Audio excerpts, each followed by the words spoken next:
Friends, welcome back to the my new video guys and my YouTube channel. Today friends, we are going to talk about how can you forget guys Bluetooth headphone to our oppo phone. Guys, you want to forget your Bluetooth headphone to your phone, so then how can you forget?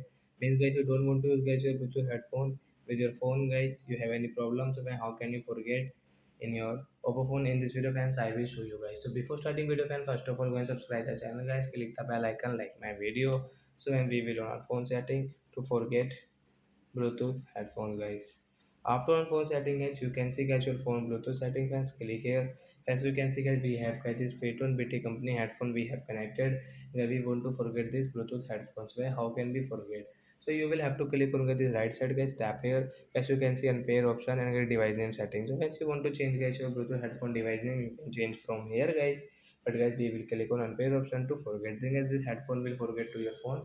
You cannot use guys. You want to use guys, you will have to connect again. So when we will off our phone Bluetooth setting. So like that guys, you can forget your Bluetooth headphone to your phone. So that's it guys. Thanks for watching the video. Bye friends. Before going, please go and like the video, subscribe the channel. Bye bye.